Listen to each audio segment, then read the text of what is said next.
Okay, this is Aubrey Caldwell, Task 7. This is our GI contrast series. We're going to be actually doing a simulation test on a stuffed animal. We're not going to be using a live patient for this series here. So some of the reasons why we would perform a GI contrast series is for a number of reasons. The most kind that I'm familiar with is for a possible foreign body obstruction. So we see that a lot. We'll take an x-ray and we're not sure if it's actual an obstruction or not.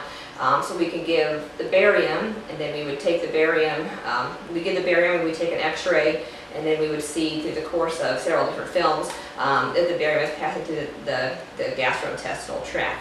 If the barium stops and stays at that one location that the possible foreign body is at, then we would know that we probably do have a foreign body because the barium is not moving through the tract, causing an obstruction. So then we would probably go ahead and go to surgery at that point.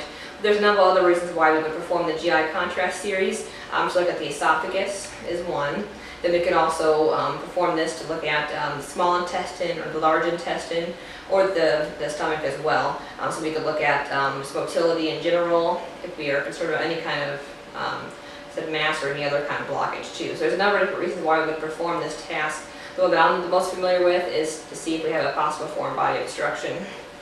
So I have my lead vest on, my thyroid guard, and I have my dosimeter badge to measure my amount of radiation exposure. I have my gloves over here and the barium I have drawn up here. For the barium, we would use 6 to 12 milliliters per kilogram of body weight. And then we have our lead markers here, our markers here. So we have a right and left marker to indicate what side we're on. And I have our this is going to pretend we have our stuffed dog here, and I have slits cut open for the mouth and the abdomen.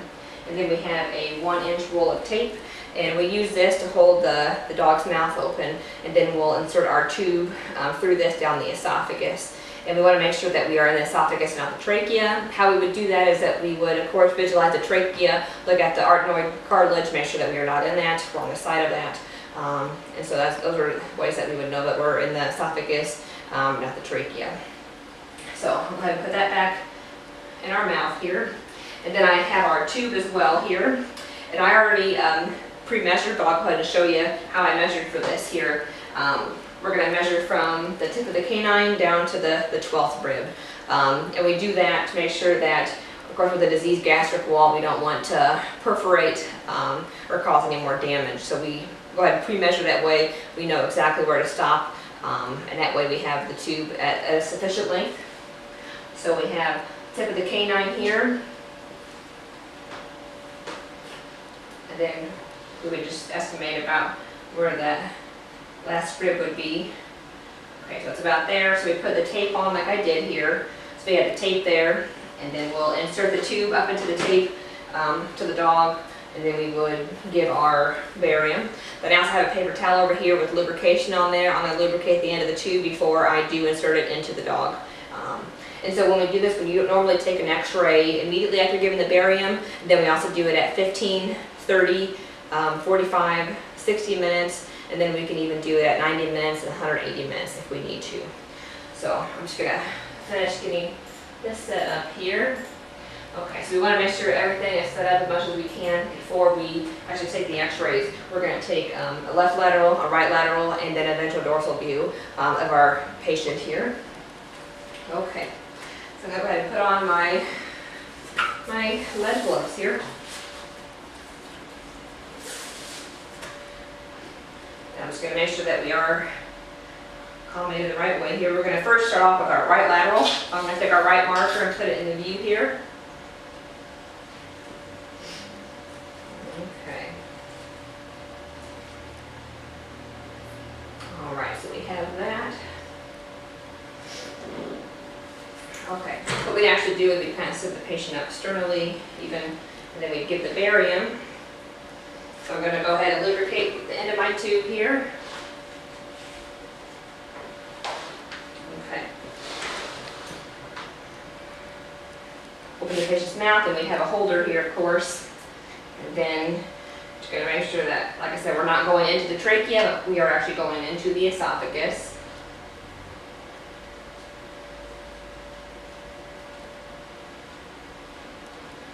Okay, so we do that, and then we're going to Connect our barium here. Okay, go ahead and give the barium. Okay. Get that. Turn on our light here. Going to be in the right lateral. Okay, so I'm going to go ahead and try and take our x-ray immediately here.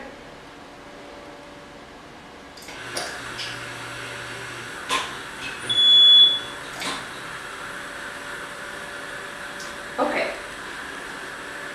Let's see here. Alright, so we can go ahead and take a look at our x-ray here. So we have the stomach there, and we had the stomach and the intestines there.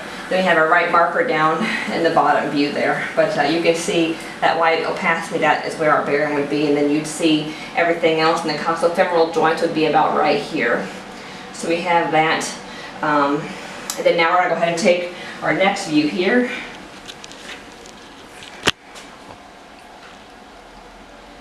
So this could be 15 minutes later or 30 minutes later, depending on, so I measured earlier, and I measured about 6 centimeters. This other animal is actually what we call a BOT, which is 6 centimeters laterally and ventrodorsally. So I have a KVP of 62, and an MAS of 60. It says it's 6 centimeters, and this was we have our digital system here, but if we had a cassette, it would be an 8x12 size film for this size of patient here.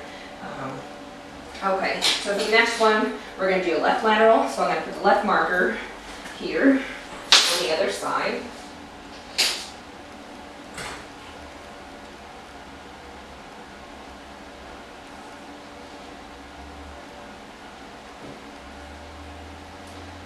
Okay. So the doctor will determine, how many x-rays they want, at 15 and 30. So on and so forth. So this is the left. We're going to go ahead and shoot for this.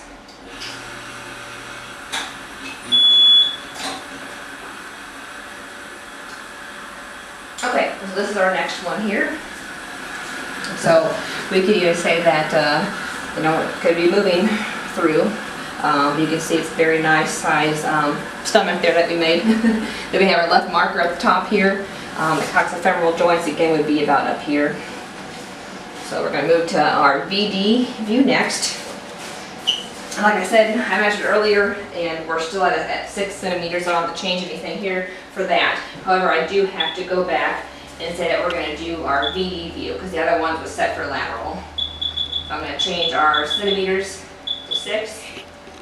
Like I said, KVP is now 62, MAS is now 30.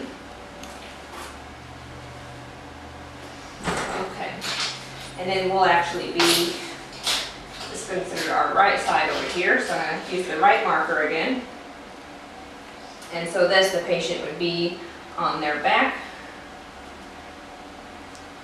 So we call this our VD view, or our ventrodorsal view. Okay, so I'm going to go ahead and put our markers in here. Open it a little bit more here. Okay, so now we're going to shoot for that.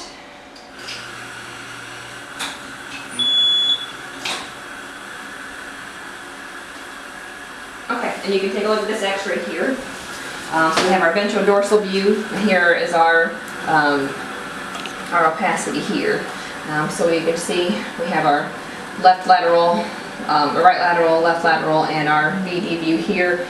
And then it shows the patient's name, the age, and the date. And Good Friends Animal Hospital, which is our hospital. So we have everything, we already had that set. Those are the 3 x-rays there. So you can see everything turned out pretty good. So that's how we would take that. Like I said, it would depend on if we're going to do it at 15, 30, 45, and 60. It depends on the doctor. Then whenever we pull this tube here, we always want to put our end of our thumb on the end here. So our thumb on the end, and then we would, then when we would pull out the tube, have the patient sit up, sternly, and then we would pull out the tube here. That's how we would just do that. Other than that, I think we covered everything on how to perform a GI series on a canine patient.